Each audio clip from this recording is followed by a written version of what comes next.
Greetings and welcome to this training on the guidance on developing a national deployment and vaccination plan for COVID-19 vaccines called as NDVP. My name is Ali Reza Khadem and I am a scientist working in regulatory systems strengthening team of the regulation and safety unit in WHO. The Module 2 of this training is focused on Chapter 2 of NDVP, which is about regulatory preparedness.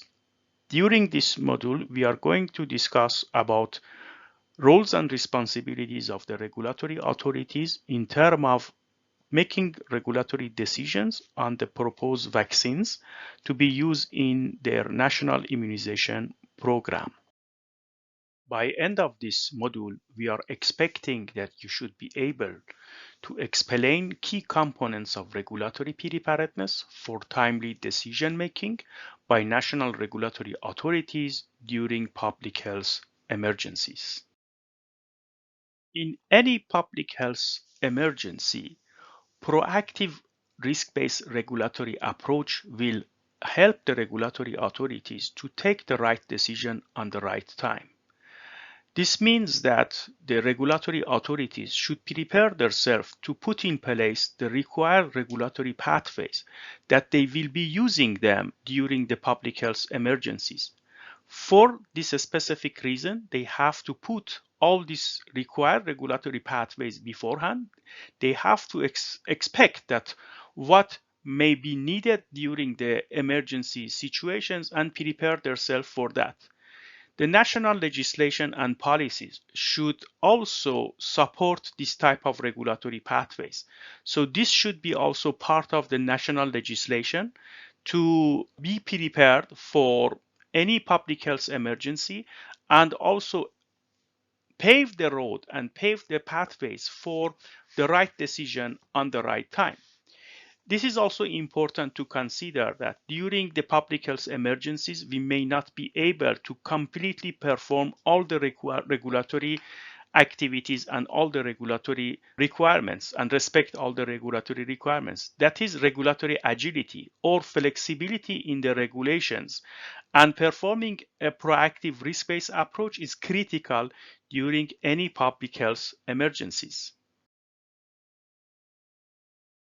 The main goal of emergency regulatory procedures is to provide access to assured quality vaccines in shortest possible time. It doesn't mean that we have to compromise the quality, safety, or efficacy of these products. This means that all these assessments should happen as soon as possible and in the shortest possible time. Therefore, the expedited assessments or evaluation of existing information should support timely approvals of such vaccines. In addition to this type of approvals, as most of these vaccines are coming from other countries, there should be provisions of import permits to happen again at shortest possible time and also with minimum requirements that can consider. The vaccines should also be released to the immunization programs as soon as possible. In this case, we are not advising the countries to test the vaccine because it will take a long time to test or to prepare to testing of the vaccines. So the maximum expected activity by the country is to review the summary lot protocols.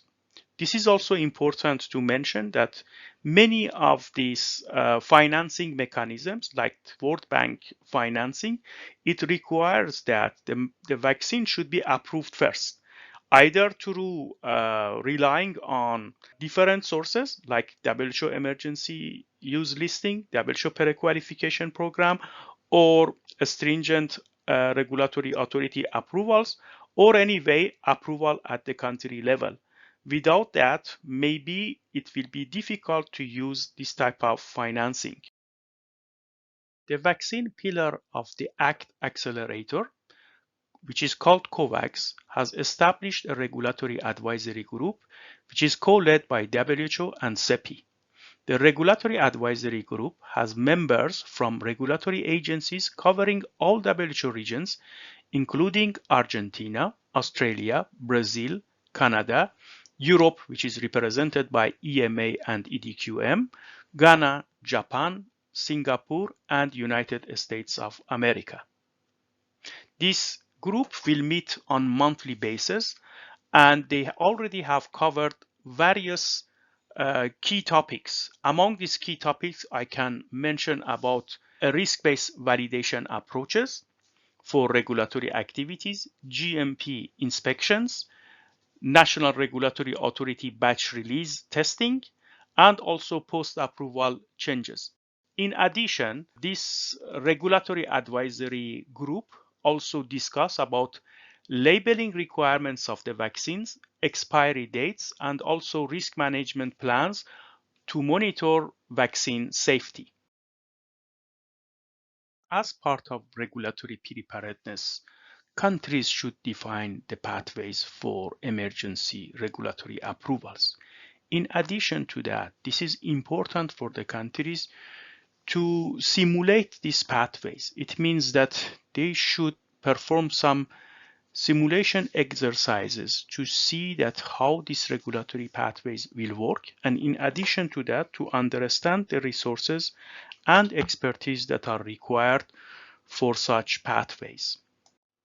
A risk-based approach should be considered the severity and magnitude of harm caused by the pandemic against the severity caused by unavailability of COVID-19 vaccines. Pursuing local pivotal trials is not advised during the pandemic since it may delay access to vaccine for several months. Performing of any clinical trial at phase 2 or phase 3, as you can imagine, may take several months for getting first the regulatory approvals for such clinical trials, and in addition to that, performing of them will delay the access to such vaccines.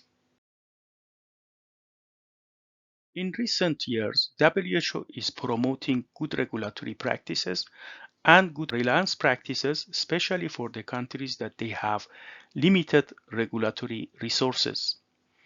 Regulatory alignment and collaboration through good reliance practices is the key component that will help to facilitate equitable access to safe and effective vaccines in a pandemic emergency.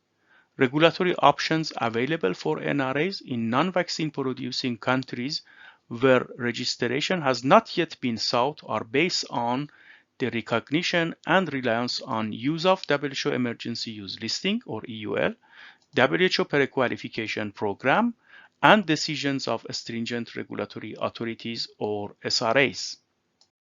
Alternatively, procedures for joint review of a pandemic vaccine dossier with WHO supporting NRAs or members of a regulatory network and neighboring countries may be considered.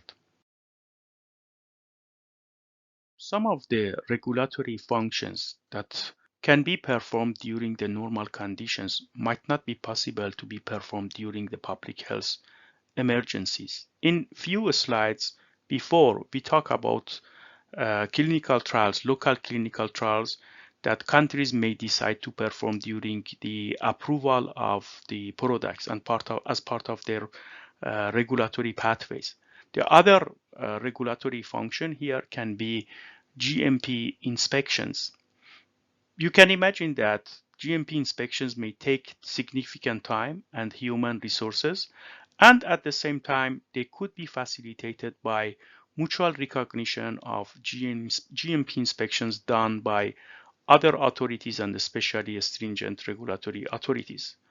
Another option can be relying on GMP inspections performed by the WHO Pre-Qualification team or countries or regulatory authorities that are member of Pharmaceutical Inspection Cooperation Scheme or PICS.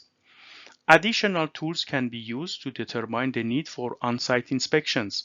For example, the countries also may decide to perform desk reviews or other options like distance inspections.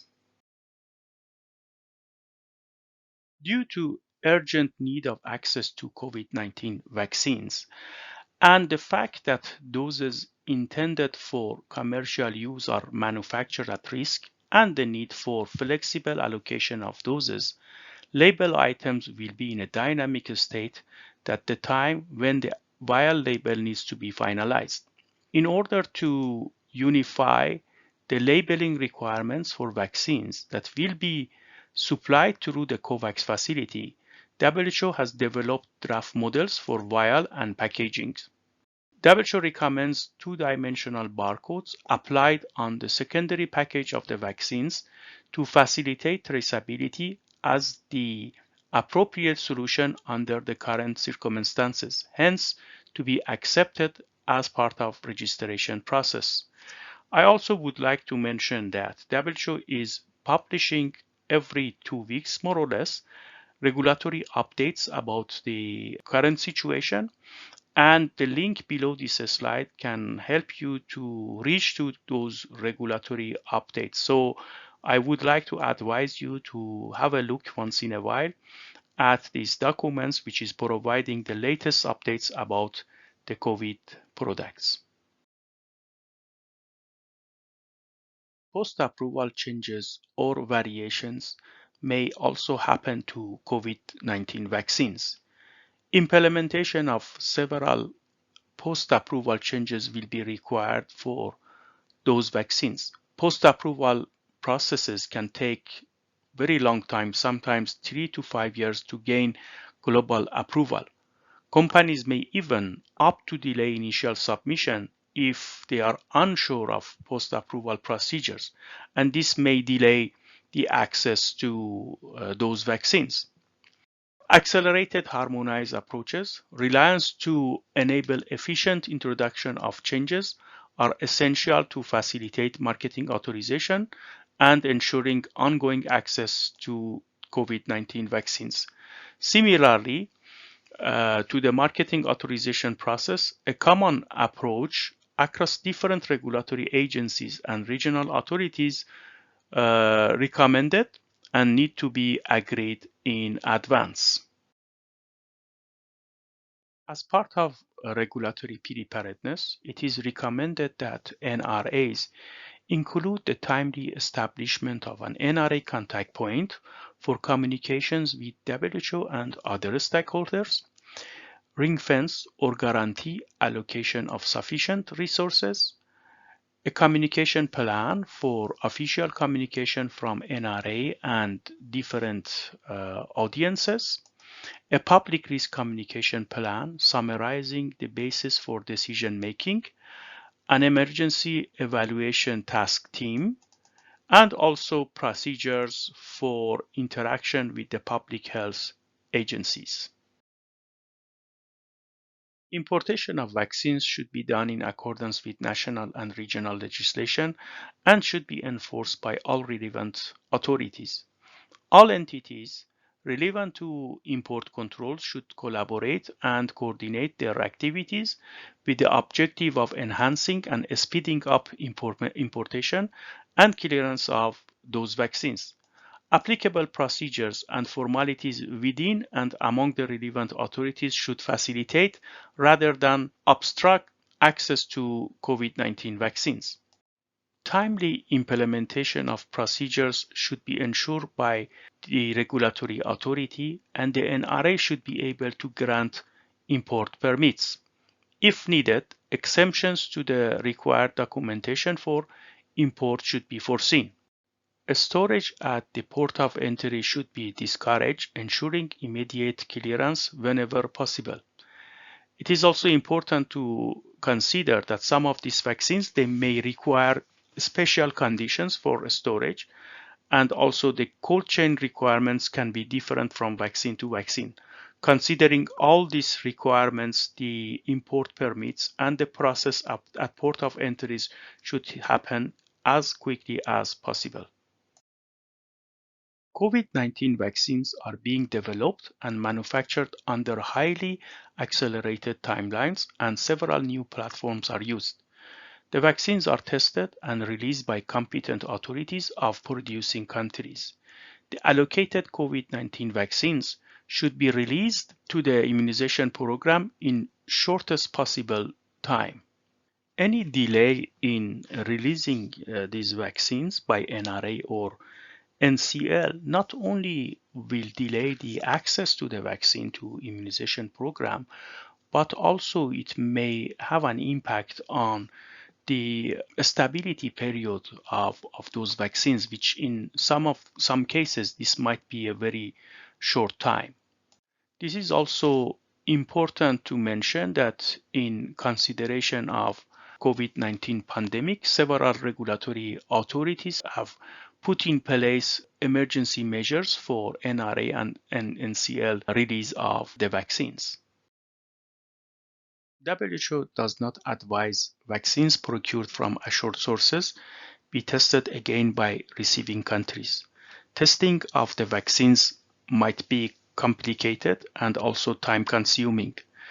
In most of the cases, also testing of the vaccines required specific equipments, specific facilities, specific reagents, and also sometimes specific animals. Therefore, recognition of lot release certificates or testing result from producing country NRA is highly recommended.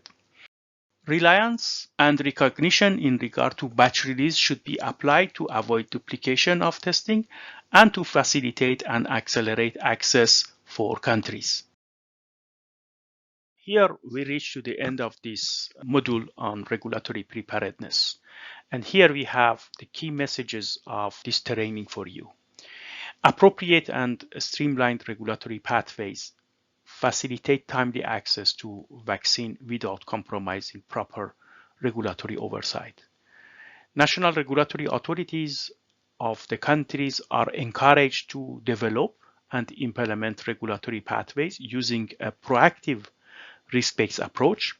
Countries need to put in place emergency approval and or expedited fast-track regulatory pathways and to simulate these in advance. Recognition and or reliance on WHO pre-qualification program, stringent regulatory authorities, decisions, and the use of WHO emergency use listing are options available for all the NRAs. Countries will need to provide import permits based on a minimum number of requirements as quickly as possible. Vaccines produced from assured sources do not need to be tested again before release. And also at the end, countries should release these vaccines in the shortest possible time to their immunization program. I hope that you enjoyed this training. And of course, here we have several slides that is providing the background and resources for you, and all the links are provided here. So in case that you are interested to know more, please go to these documents and also use it for your further review. And in case you need to contact us, feel free to do so.